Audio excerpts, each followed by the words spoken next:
11-savol. 100 ml qattiq suv tarkibida 4 mg kalsiy plus 2 ionlari va 3,6 mg magniy plus 2 ionlari bor. Suvni umumiy qattiqligini yo'qotish uchun 4 litr shunday qattiqlikga ega suvga necha gram natriy karbonat qo'shish kerakligini toping dedi. Boshladik. Demak, 100 ml suvda 100 ml litrga o'tkazib olsak bo'ladi, 1000 ga bo'lib yuborsa 0,1 litr bo'ladi. 0,1 litr suvda bor ekan 4 mg kalsiy ionlari, 4 mg kalsiy plus 2 ionlari bor ekan va 3,6 mg magniy plus 2 ionlari bor ekan. Plus 2 ionlari. Endi 0,1 litr suvda bizda 4 litr xuddi shunday qattiqlikdagi suvda qancha borligini topamiz. Demak, 4 litr xuddi shunday suvda qancha kalsiy ionlari bor, qancha magniy ionlari borligini topamiz. Shunda 4 ni 4 ga bo'lsa 16, 16 ni 0,1 ga bo'lsa 160 mg kalsiy ionlari bor. 3,6 ni 4 ga ko'paytirsa 14 4 chiqadi. 0,1 ga bo'lsa 144 mg magniy ionlari bor. Endi shu ionlarni yo'qotish uchun qancha natriy karbonat qo'shish kerak? O'zi suvning qattiqligini ikki xil qattiqligi bor, vaqtinchalik va doimiy qattiqlik. Vaqtinchalik qattiqlikda kalsiy va magniyda gidrokarbonat tuzlari bo'ladi suvda. Doimiy qattiqlikda esa kalsiy va magniyda xlorid va sulfat tuzlari bo'ladi.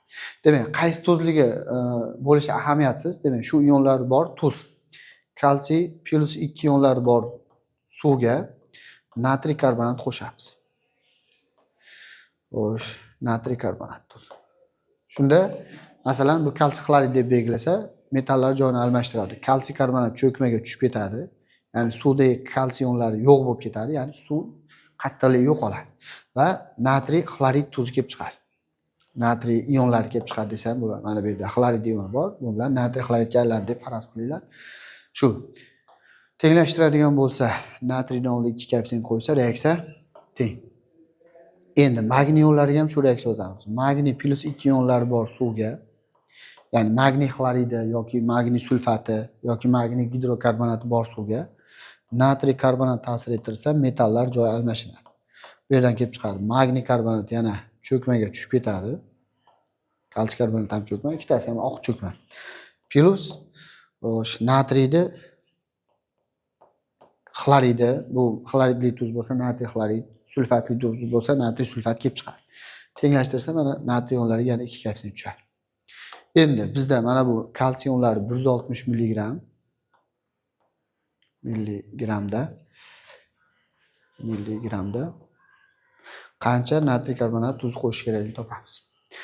Massa jihatdan 40 kalsiyda 106 natriy karbonat qo'shiladi. 160 ga qancha deymiz? Ishlash uchun 160 ni 106 ga ko'paytirib 40 ga bo'lamiz. Shunda bu 4 marta katta son, bu yerdan ham 4 marta katta son chiqadi.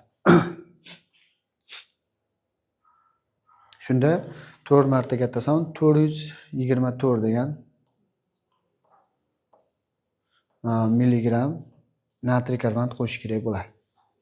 Endi pastdagi magniy ionlariga 144 milligram magniy ionlari bor. Milligram. Qancha natriy karbonat qo'shish kerak?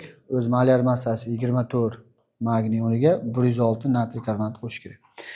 Shunda 24 dan mana 144 soni 6 marta katta son bo'ladi. Shunda 106 dan ham 6 marta katta son chiqadi. 636.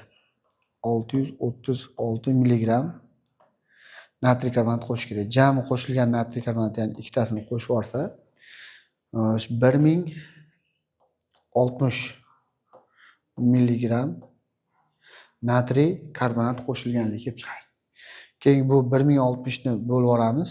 1000 ga gramga o'tkazmoqchi bo'lish uchun savolda necha gram natriy karbonat qo'shish kerakligini toplagan uchun 1000 ga bo'lib olsa 1,06 gramga kelib chiqadi.